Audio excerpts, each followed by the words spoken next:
All right. Last week we did verse 8, chapter 8, verse 8. I translated it, but food does not commend us to God, for neither if we may eat, are we the better, or if we may not eat, are we the worst. Okay. Any questions about that verse? Otherwise, we'll move on. All right. Verse 9. All right. James, could we start with you? Yes, sir, that would be fine. Blepete de me pos e ecusia humon aute. Proscoma genetai tois asthanusi. And I translated that take care lest somehow this authority of yours might cause the ones who are weak to stumble. Okay, the authority, exousia is authority, and King James Version Standard translated as liberty, but they took a little liberty with it. But it is authority. You have the authority, the liberty, the right to do something, and the right to eat whatever that meat was. But what could that do to others? Now, blepete, had it, what did you translate that as indicative or imperative? I translated an indicative. The form is assigned for both of them, unfortunately. And so it could be either indicative or imperative, okay? All right. Any question there? I took it as imperative, okay? Yeah, I thought it could be imperative as well, but didn't translate that way. And I kind of went with it because of the may down here. It goes with the imperative, but it doesn't go with the indicative. Okay. Mm-hmm. Good point. All right. So take heed. Be careful. How'd you translate that again? Yeah, be careful lest somehow this authority of yours might cause the ones who are weak to stumble. All right. So we got two groups of people, some who know what the Bible teaches and some who don't know or understand. So it might cause to stumble or be a stumbling block to the ones that are weak. And we have an article with a participle, which functions as an adjective. And so the articular participle functions as an adjective. And the article before participles function as substantializer, substantiver, and a function marker. And so it functions as an adjective, adjectival. Remember, your participles either function as adverbs or participles or adjectives, one or the other. With an article, it's always functioning as an adjective. So to the ones that are weak, that's basically how you translated it, I think, wasn't it? So Yes, sir. Those that are strong, those who understand that the idol is nothing will not be caused to stumble by the actions of eating the meat. Any questions? Anybody, anything want to add? But take heed lest by any means this liberty of yours become a stumbling block to the ones that are weak. That's how I rendered it. Right. And So you still went with liberty.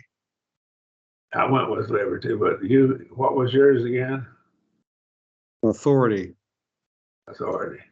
Yeah, this authority of yours might cause the ones who are weak to stumble. I probably ought to just make a reference there and change that and make it here. Let me see.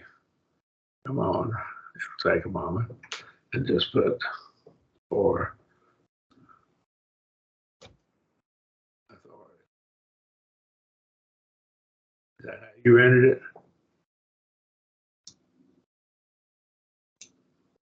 It's authority of yours? Yes. Uh, system needs some work on it. I'll just put that in a footnote. All right. And I'll change that. So we'll make it normal print. Okay, I may put a footnote in our authority. Okay, verse 10. Shane, have you done the translation work or? I have not, but I mean, I'd be glad to pronounce if anybody wants me to. All right. Well, we'll let you be third, and we'll let Chris go next. Okay. All right. Sounds good. Verse 10. Eon gar tis ide se ton exonta gnosen en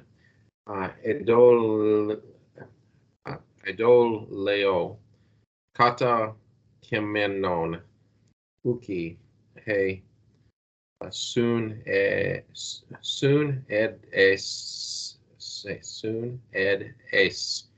atu astheno hus anto oiko dome thesetai es to ta edalu thuta este in I think. All right, so I have, for if a certain man sees you having knowledge, eating in an idol's temple, shall not the conscience of him who is weak be emboldened with a view to eat the things sacrificed to idols? Okay. Now, what kind of knowledge the one having? Okay, let's see this. The one that has. See, this is a participle also with the article. So it's functioning as an adjective. So it's adjectival. Okay. Kind of keep that in the back of your mind. So it's the one having, presently having. What kind of knowledge is this? It's gnosis. That's the milk of the word knowledge. Yeah, that's not meat of the word, is it? He has an elementary knowledge. You have some knowledge, but if he had real deep knowledge, he'd know he doesn't need to use that liberty to run roughshod over the weaker brother. Does that make sense? See, so I think he's going to get epignosis. He'll get epignosis after he studies 1 Corinthians. Does that make sense? I think that's what will happen to him. And so it would be epi, and I'll change it. We won't put an accent mark on it, but that's what your word would be if he had a fuller knowledge. Okay, it would be, and of course, it'd be an accent mark right here. Smooth breathing. Okay, so that's what we'd have, but he doesn't have that right now. He doesn't have the meat of the word. He has the milk of the word, like we see in Hebrews 5, I believe, about 12, verse 5, 12 through 14, I think. All right, does that help us a bit? If you have elementary knowledge right now, but you really need to listen to what I'm teaching. Paul might be saying kind of in a subtle way, and you'll add epi and gnosis. You'll have a fuller knowledge, and you'll know these things. So if you had that fuller knowledge, you would certainly not be running roughshod over the weaker brother. You'll say, I know that I don't need to be doing that. Well, what did Jesus do? He didn't run roughshod over the weaker people. Everyone was weaker than him. So he's our example. We could use other points to prove that as well. Any comments? All right. Now, the sitting at meat, unfortunately, I get into some trouble sometimes with people. I point out the little subtleties, the little differences in some of the passages. Some people say you're just picking and nitpicking and you're just worried about little things. But right here, it is not sitting translated. They're actually lying down. They sit kind of down on like a little cushion and the table was probably 12, 14 inches off the floor. And so they kind of reclined at meat. They were reclining. Now, we don't translate it that way because that's not how we eat. But the pictures of the Lord's Supper that have been drawn, it's a big table that is like we eat at our dinner table, my wife and I. And the meal is that we're sitting on a chair and sitting right up. But that's not how the Last Supper was with the Lord. They were reclining. Anyhow, things are pictured wrong. And of course, they're lying at meat. Kemi, to lie, right? And so they would lie down and meet, kind of sitting on there and resting back, perhaps on an elbow down there. But they were reclining, okay? Sitting at meat. Where were they sitting at meat? Where was it?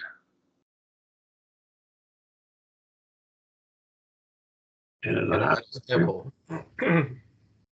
Place consecrated for idols. Now here's one of the things we want to be aware of.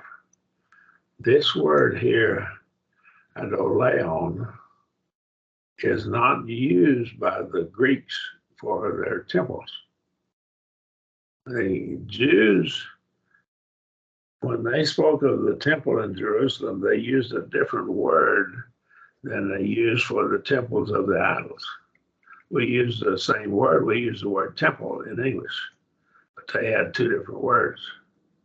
And so whenever you study this out more fully, you can see this was a special word to the Jews.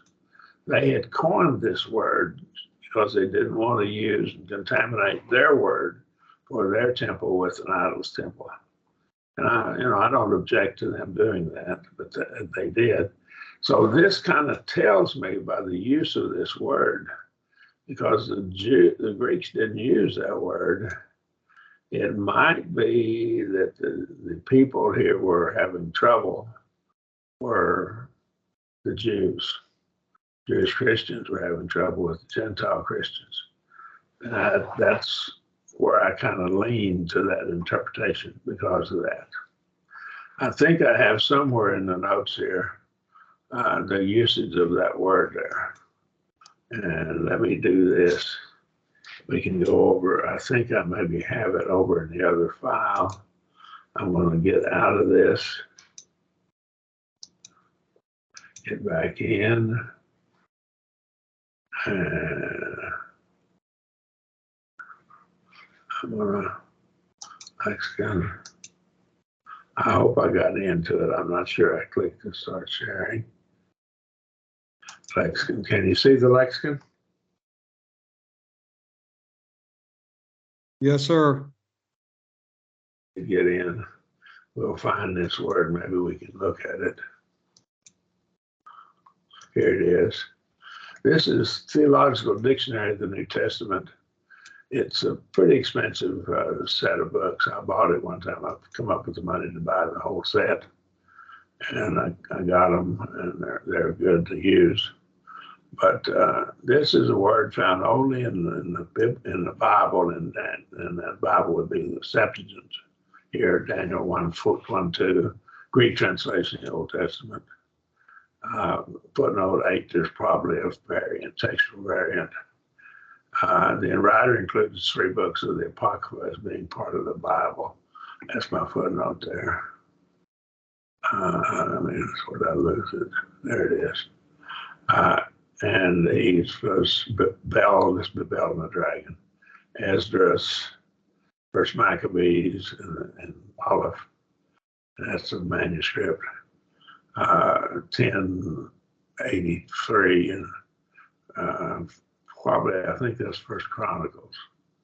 Might be, I'm not sure. 8-10. And ecclesiastical writers, not Josephus, however. It derives from eidolon, in the sense of idols, in the scornful term for the heathen temple as a house of idols. So it's not found only in the Bible. See, it's only used by the Jews. The Greeks did not use it. Does that help? that's where I get my interpretation that these are probably Jews who are having the trouble. You want to see where I got it? Any questions? All right. Makes sense. So that's, again, that's an interpretation of mine, and it may not be right. We'll go back to First Corinthians notes, share them again. Go back to them. I think we're back to them now. Hopefully, let me know if you're not. If I don't, except I'm assuming we're seeing it. Okay, we have an idol's temple, only a word only used in Jewish literature, the Septuagint and some of the Apocrypha books, and of course used here in the New Testament, but it's not found in any secular Greek writings for their temples. Will not his conscience, that is the conscience of probably the Jewish Christian here, say most likely, will not he.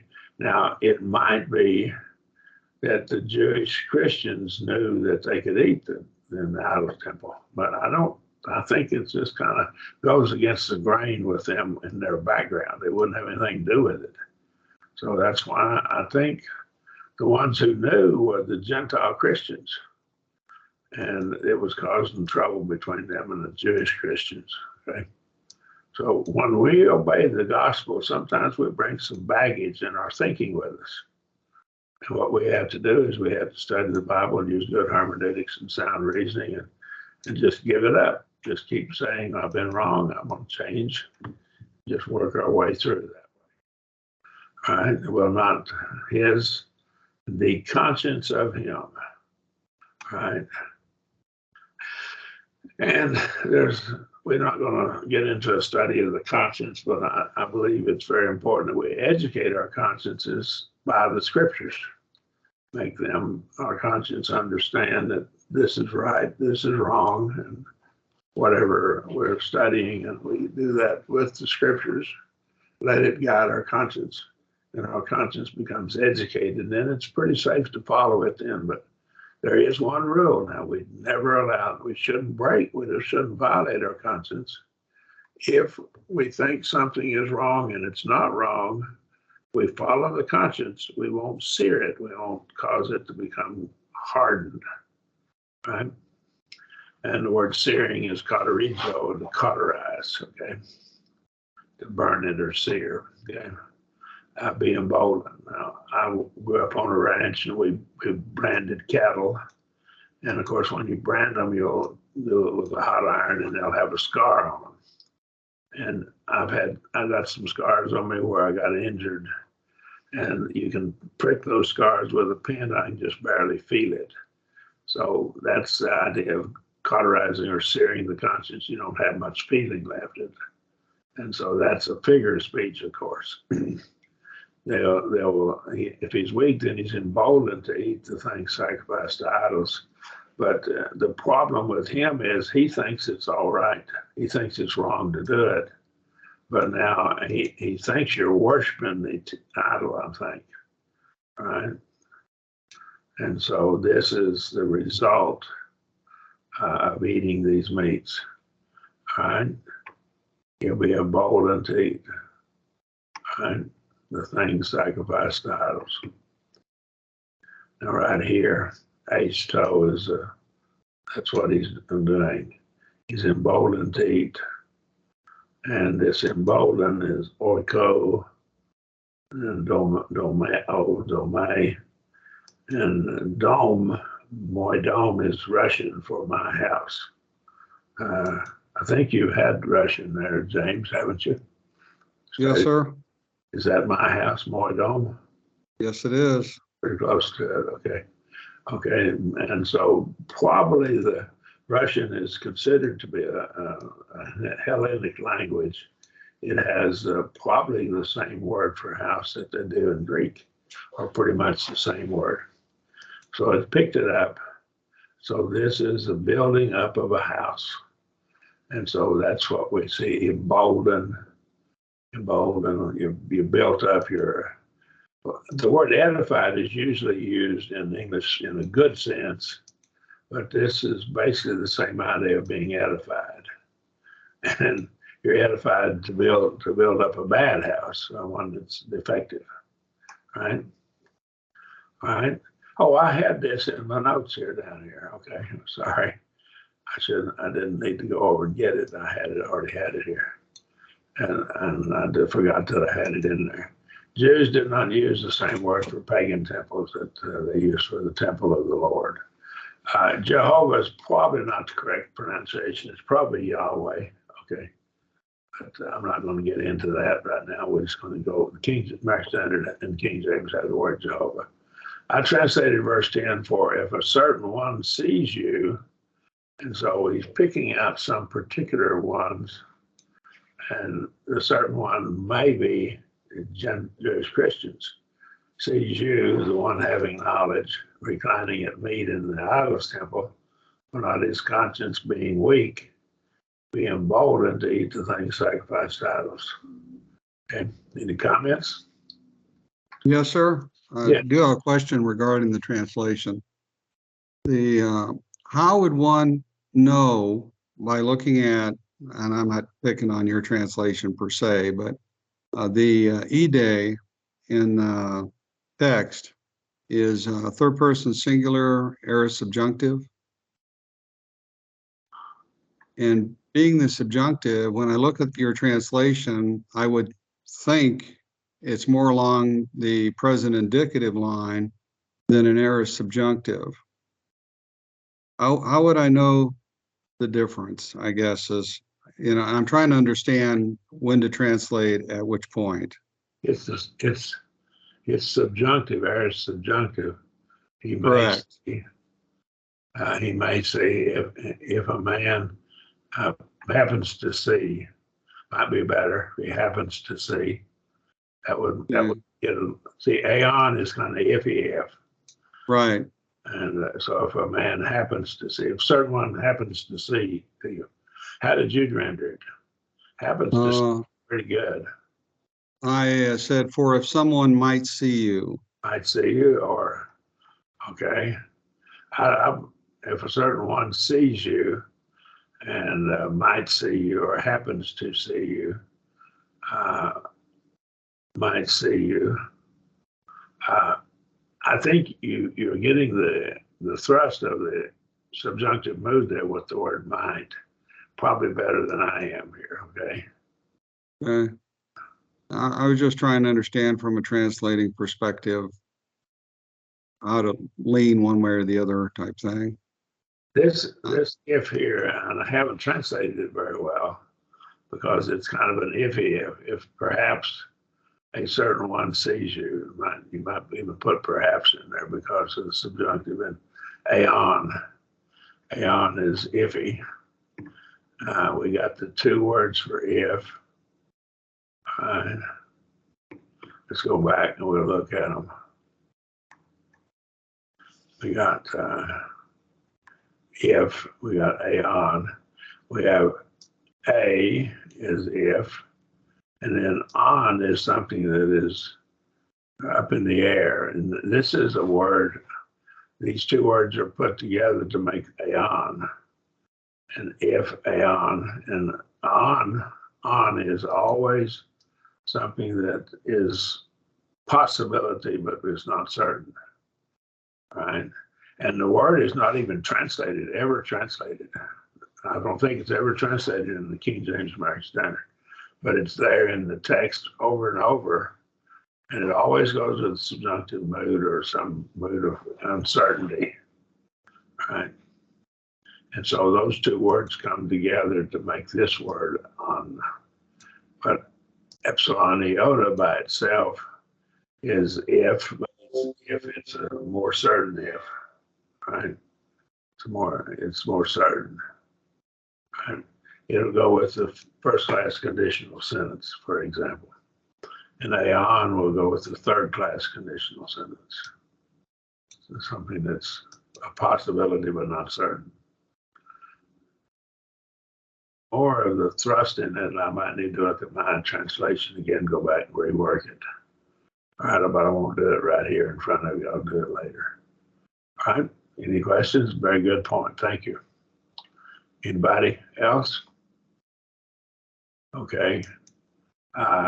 You want to go ahead and read this for us here, if you would, there, Shane, if you'd like. Kai apoletai ho astanon adelphos epi te se nosai dion hon Christos apathenon.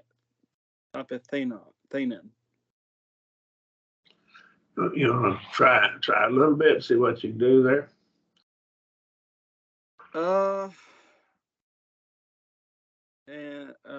Pick the words and tell us what they mean. Just whatever word you can call it first.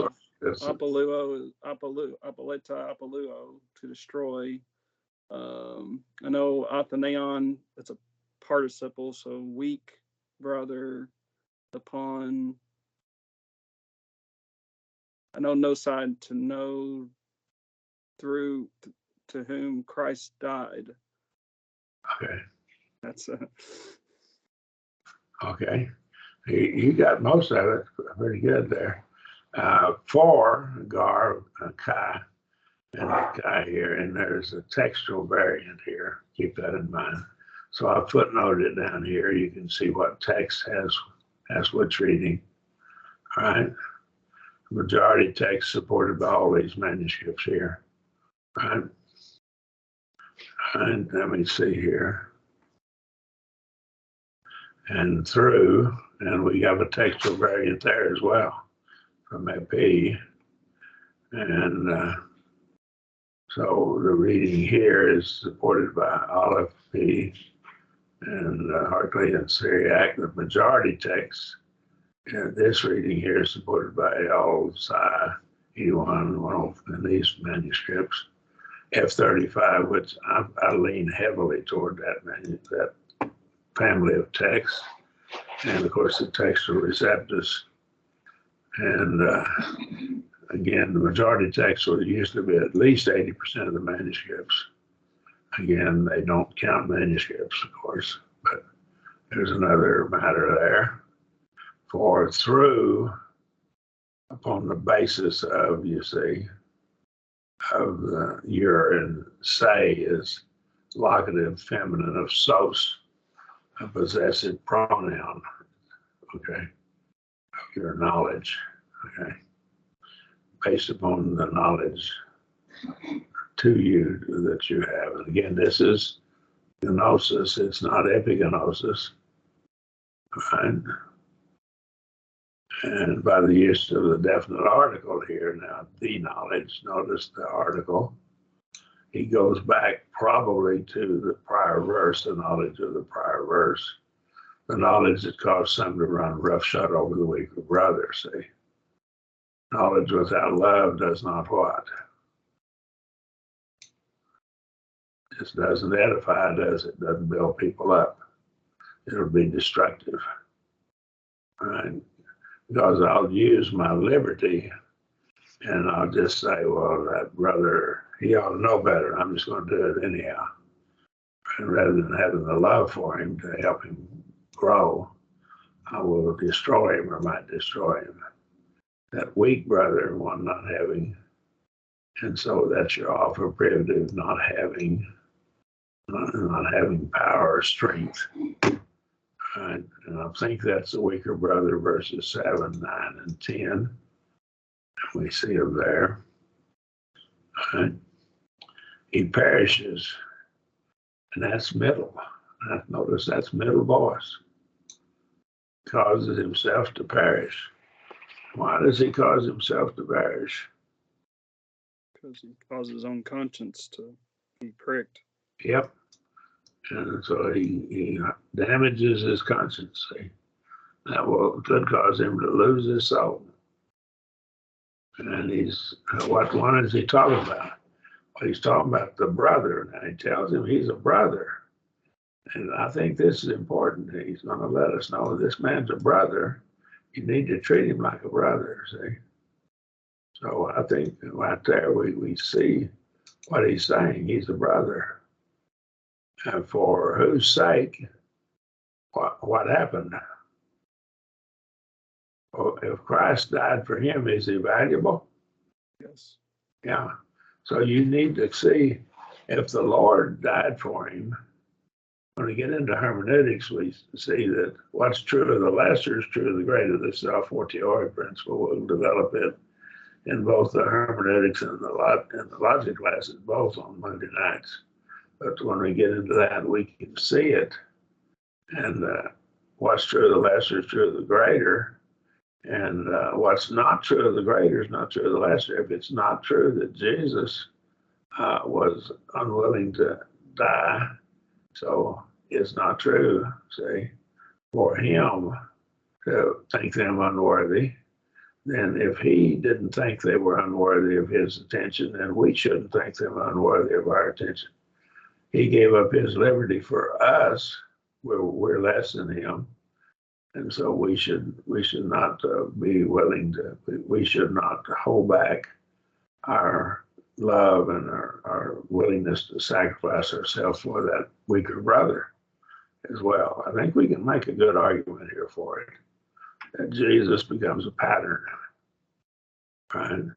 Also, just doesn't it destroy once saved, always saved? Probably would. I mean, Because he could perish, couldn't he? yeah. I mean, a brother couldn't perish if He's a brother. He true. can perish. That weak brother. They might make a point. They're probably going to make a point on the word weak somehow. He never was saved, you know. Right? Okay.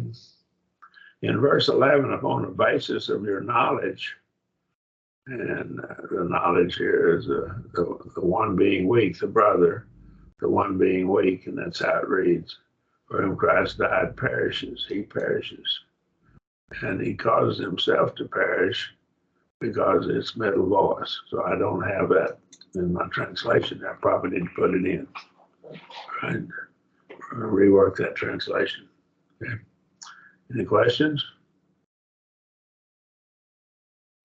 I think we're back to James, if you would, verse 12, James. Okay. Hutos de hamartanontes, estus adelphus kai tup tontes, auton, pain sunedesin, astenusan, es Christon hamartaneta. I translated this, and thus sinning against the brothers and injuring their conscience weakens it. You sin against Christ. Okay. So if we sin against a brother, we sin against Christ. If I sin against another human, I sin against Christ. We need to understand that, because that weaker brother particularly is a brother to Christ. And if you hurt my brother, then you've kind of hurt me too. You sinned against me too. And this adverbial participle here, notice adverbial participles don't have the article. Now keep in mind, remember this, if it doesn't have the article, it could still be adjectival. But here's the rule: if it has the article, it's automatically used as an adjective. If it doesn't have the article, it could be an adjective or an adverb. But if it has the article, it cannot be adverbial. So it could be adjectival without the article. But I think it's adverbial. The one sinning. And this kind of goes along with the adverb hutos. The O sinning is an adverb of manner, in the manner of sinning, in that manner. It refers to actions of verse 11. He sins, and that's missing a mark, see. I think it's adverbial, the one sinning against the brethren. It is a sinning against the brethren act, is what it is, this matter. Might think of it that way. Directed at the brethren. Right now, this may imply that it was more than one person involved here when he says brethren. Maybe they were sinning against a bunch of the Jewish brethren that were troubled over the matter, okay? Right? And again, I go back to them being Jewish brethren. And you wound their conscience, you strike them to the toe, like with a staff or a whip or a fist. You wound their conscience. And again, that's probably a figure of speech, of course. And so the conscience is seared or wounded, or there's other terms that are used for it. In this case, you wound the conscience. It can be wounded when the conscience is weak. All right. It is a weak conscience that is wounded by their actions. And if the conscience had not been weak, if it had been educated, they would not be wounded by it. Right? You sin against Christ. Right. And thus, while sinning against the brethren and while wounding their conscience when it is weak, you sin against Christ. That's how I rendered it. Any question? James, do you have any difference in your translation you want to talk about? No, sir. I think your translation is excellent. Well, you're a good man. It makes me feel good. Okay. All right. Back to Chris, verse 13. I think this is the last verse of the chapter, but I can't remember. I'll have to look. Go ahead, James. Yes. All right. Dioper, broma, scandalizai, ton, adelphon, me, bago, korea, ace, ton, eona, hina, me, ton, adelphon, scandalizo. I have therefore, if food causes my brother to stumble, I put to stumble in his faith, to sin, I will not eat any meat in this age in order not to cause my brother to stumble in his faith, in his Christian faith, or to sin. Okay. All right. Wherefore, Dan and Manny say something that's contradictory. They say do is the strongest inferential conjunction. And they say do per is slightly stronger than do. Kind of contradictory. But they're saying basically do per is just a variant, a stronger form of do. So here's your strongest inference.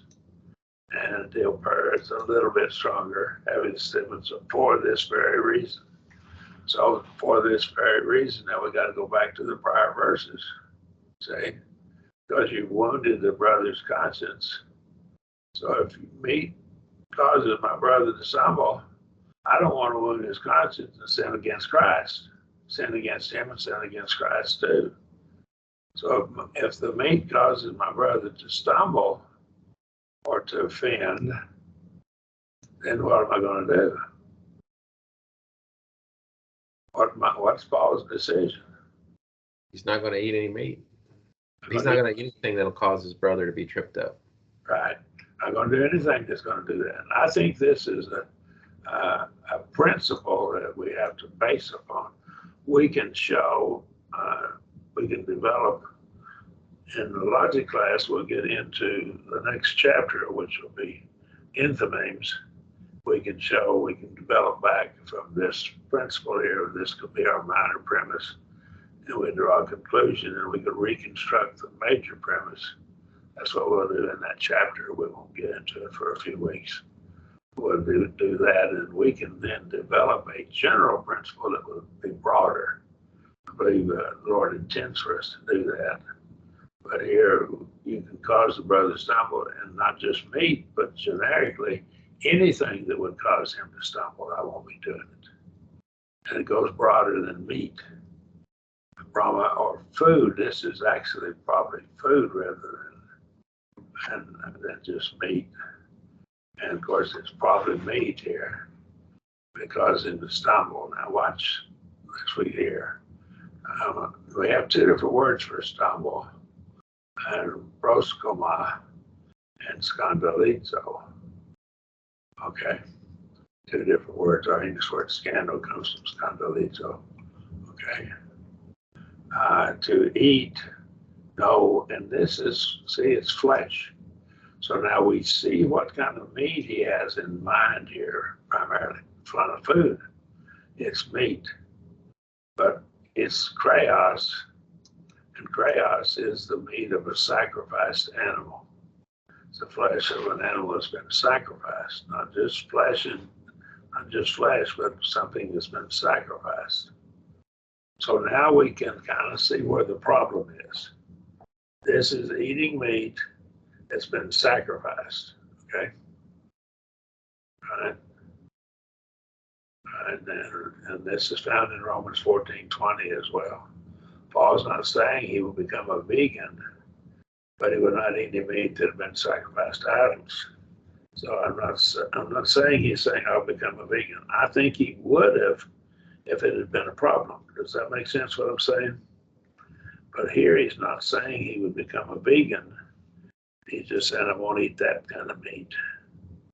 So he could take his own animal and butcher it himself, and the Jew wouldn't have any problem with that. So there wouldn't be a problem with that. I go out in my chicken yard and get a chicken and cut its head off and butcher it, and that'll take care of it. And they wouldn't have a problem with that. Or take your own lamb and butcher it yourself, but you don't take it down to the meat market and let the pagan priest put their stamp of approval on it. See, does that make sense what we're saying? So, Yes, sir. If I may, can I ask a question along that line or something that indirectly perhaps involves this thought? yes, go ahead. For example, let's say somebody comes in and said, I have a conscience problem if you don't wear a head covering. Well, I'll Your tell you thoughts? what, my thoughts, my notes on 1 Corinthians chapter 11 and Role of Women book, I developed this in detail. But I think what we should do is, if we have a problem with that, I think that situation could fall into this category. I think we can get a general principle that would cover it, that we should go ahead and study with them, and women wear the head covering while we're studying. That's what I would argue. And if they still don't agree? Well, you've got a problem. Gonna have to deal with it. How long are you going to study with them before you eventually get tired of messing with them? I think right here, he said forever. And so the principle, I think, if you can't convince him he's a weak brother, you still don't want him to be lost and drive him away. And I think under those conditions, I think we almost have to go with it. Okay. Okay, thank you. What we run into is one old brother can cause some trouble in the church because of that. And it can split the church if we're not careful. We don't want to be doing that. Okay. Any other comments there? No, I think the thought that crossed my mind is also in the area of singing, that there's a number of songs that, quite frankly, are Calvinistic or offensive. And I think if you can prove they're Calvinistic, then the church the strong brethren ought to see that. They ought to quit singing them. Okay. I know there are songs that we've gotten some of our songs from the denominations, and some of them have Calvinistic thrust in them. Okay. And I agree with that. That's a problem. All right. Any other questions there? no, sir. Thank you for your comments. If a song has a doctrinal error in it, we ought not be singing it. And, there are plenty of songs that don't have doctrinal error in them we can sing. And that's my view. We don't need to be singing something that's got doctrinal error in it, because people hear it and they'll start believing that error. We don't need to be singing something that's not true anyhow. All right. My brother to stumble, I won't cause him to stumble. Again, I think this meat here, this flesh is kreia, and I'll get back to it. And it's the flesh of a sacrificed animal according to there. Right, it's only found here and in Romans 14:20. Right. Now, I think he would become a vegan if he had to save souls. I think that's more important than me eating that meat. It'd be far better that I go ahead and just not eat it. And in this case, he's talking about meat sacrificed to idols, of course, I believe. Right? Paul is setting forth a principle that our liberty is less important in the salvation of the soul than another person. Right? He's going to use this same principle all the way throughout chapter 11. We're going to get into it in chapter 11 more thoroughly. Right? I translated it for if food, and I footnoted, and this is solid food in Greek, causes my brother to stumble, I will not eat any flesh of a sacrificed animal forevermore, in order that I may not cause my brother to stumble. But I think there's a generic principle that would go beyond eating that flesh. Let me illustrate this. I haven't been to Ireland. I've been to England and preached over there. But I have a friend that he's very old and about to die. And he was a preacher in the church. But he told me that in Ireland, that the women don't wear, Christian women don't wear makeup. Because women with makeup are considered to be kind of loose women, if you know what I mean, okay? And so they don't wear it. And he said if your wife comes over, she needs to be careful not to wear any makeup. She comes over with you.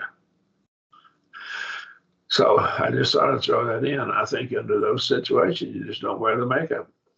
And in Ireland, the women, everybody in all of the religious services, they tend to cover their heads. The women do. That's the custom of that society. I think they go with it. I think you go with it. If I was in a society where the men all wear beards, you know what I'd do? I'd grow a beard. Is there any sin in a man having a beard? I don't believe so. I think I can prove from the Psalms that they plucked out the Lord's beard when they were on his trial. I think there's a verse that says that. So he had a beard. Jesus had a beard. I believe he did. All right. I think we're ready for chapter 9. And I'm going to call a halt to it unless there are other questions. Any other questions? Let me say what we're going to do is, I think there's 14 verses in this chapter. Paul becomes an example as one who's given up his liberty to advance the cause of Christ. So now he's going to use himself as an illustration of how far we go with this, or at least some aspects of how we give up our liberty. All right. Any questions? All right. So we'll call a halt to it there.